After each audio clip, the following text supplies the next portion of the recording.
Assalamualaikum warahmatullahi wabarakatuh. Salam sejahtera bagi kita semua. Perkenalkan, nama saya Amelia Oktavia Ardisa Putri, NPM 19036. Di sini saya sedang menempuh pendidikan di semester 5 dengan jurusan Manajemen Fakultas Ekonomi dan Bisnis UPN Veteran Jawa Timur. Yang terhormat kepada Bapak Arif Budiman selaku dosen pengampu mata kuliah Aplikasi Manajemen Terpadu kelas C. Di sini saya akan menjelaskan tentang UTS mata kuliah tersebut. Baik, seperti yang sudah diketahui, terdapat PT Bulan Sabit yang merupakan suatu perusahaan bergerak di bidang industri makanan dan minuman yang berencana untuk melakukan ekspansi bisnisnya ke 3 pulau besar di Indonesia, yaitu Pulau Sumatera, Kalimantan, dan Sulawesi. Di sini saya diposisikan sebagai General Manager yang harus membuat perekrutan karyawan untuk mengisi jabatan yang kosong. Dan posisi yang dibutuhkan tersebut adalah staf produksi, digital marketing, HR staff, dan finance admin. Untuk memudahkan dalam perekrutan karyawan di PT Bulan Sabit, di sini saya menggunakan aplikasi Odoo yang merupakan sebuah aplikasi untuk mengatur proses bisnis dalam suatu kesatuan yang terintegrasi seperti marketing, produksi, pembelian, dan akunting, serta dapat menyimpan semua transaksi dalam suatu database yang digunakan perusahaan serta menyediakan manajemen reporting tools. Aplikasi ini juga dimanfaatkan oleh perusahaan manufaktur dan jasa yang bersifat open source dan dilengkapi berbagai macam fitur yang mencakup project management, CRM atau Customer Relationship Management, penjualan atau sales, manajemen inventory, warehouse, manajemen keuangan, dan manajemen proyek. Selanjutnya, inilah tampilan awal dari aplikasi Odoo. Kemudian klik menu di bagian kanan atas. Kemudian muncul tampilan berbagai fitur dari aplikasi Odoo ini, mulai dari penjualan, pengoperasian, produksi, situs web, pemasaran, sumber daya manusia, dan penyesuaian. Karena di sini saya akan melakukan perekrutan karyawan, maka saya memilih fitur sumber daya manusia dengan klik menu rekrutmen. Setelah itu akan muncul pengisian data mulai dari nama, email, nama perusahaan, nomor telepon, negara asal, bahasa, skala perusahaan, dan minat utama. Setelah data tersebut sudah diisi, kemudian klik menu mulai sekarang. Setelah itu akan muncul tampilan seperti ini, dan kemudian klik menu perekrutan. Lalu yang pertama, ialah mengisi posisi pekerjaan yang dibutuhkan oleh perusahaan, dengan klik menu buat. Setelah opsi posisi pekerjaan tersebut sudah diisi, maka tampilannya akan berubah seperti ini yang terdapat 4 posisi pekerjaan yang kosong. Selanjutnya klik menu lamaran. Di menu lamaran ini akan mengisi data pelamar yang meliputi subjek nama, nama pelamar, email, nomor telepon, pekerjaan yang diaplikasikan, departemen, sumber, gaji yang diharapkan, dan usulan gaji. Setelah data pelamar sudah diisi, maka tampilannya akan seperti ini. Apabila data tersebut terdapat kesalahan, dapat klik menu sunting.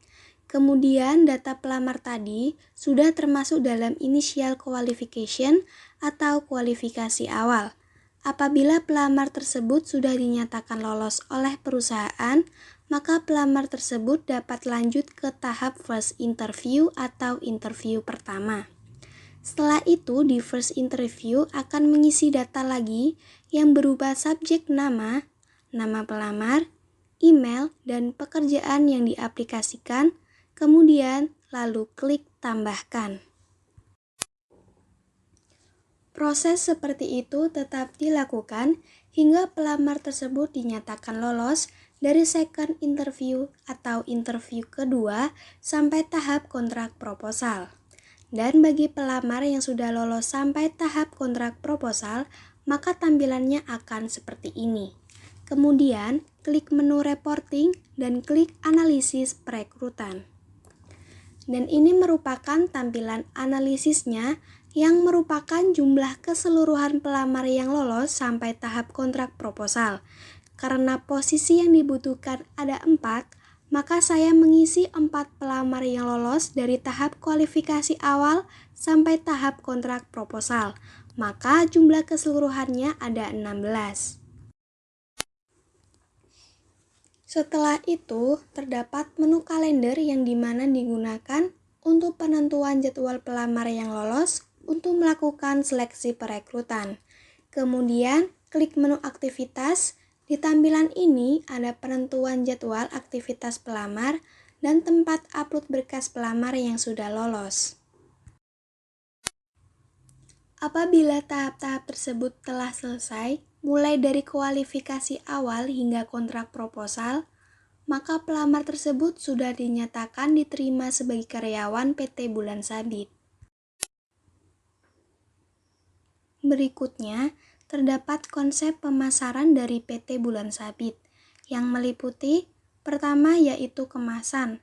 Kemasan dalam strategi pemasaran produk makanan merupakan peran penting untuk menarik calon konsumen. Jadi, kemasan yang dibuat juga disesuaikan dengan target market yang diinginkan. Yang kedua ialah membuat foto yang menarik. Hal ini juga merupakan elemen penting dalam pemasaran produk makanan. Apabila memiliki gambar yang bagus, akan menggugah selera calon konsumen untuk membeli. Yang ketiga, membuat website. Website digunakan untuk menampung informasi tentang produk yang dimiliki. Hal ini juga mendukung pemasaran produk makanan agar calon konsumen mempunyai wadah untuk mengunjungi etalase. Yang keempat, aktif menggunakan media sosial. Strategi ini sangat efektif untuk memangkas biaya sewa tempat. Selain itu, di era digital ini, pemasaran produk makanan akan lebih mudah dikenal oleh banyak kalangan. Yang kelima yaitu bekerja sama dengan penyedia layanan pesan antar. Hal ini dapat memudahkan pemesanan hanya lewat gadget saja. Selain itu, bekerja sama dengan penyedia layanan pesan antar memiliki keuntungan agar tidak memakan tempat yang besar. Yang keenam yaitu membuat promo khusus. Hal ini dilakukan untuk mendorong calon konsumen mau mengunjungi etalase. Selain itu, dengan adanya promosi, dapat melakukan penyesuaian value dari produk tersebut.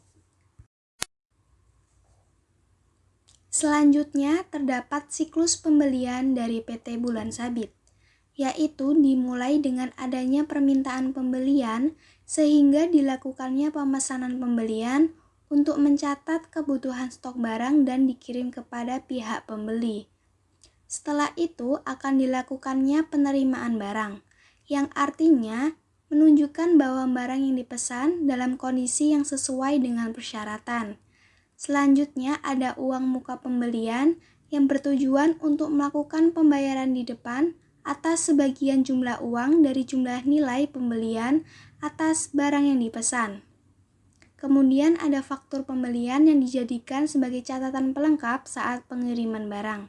Setelah itu terdapat retur pembelian. Hal ini terjadi apabila ditemukan sebuah kondisi yang dimana ada pengembalian barang lantaran barang tersebut tidak sesuai atau terjadi kerusakan saat pengiriman barang. Baik, sekian dari saya. Mohon maaf apabila ada kesalahan kata. Saya ucapkan terima kasih. Wassalamualaikum warahmatullahi wabarakatuh.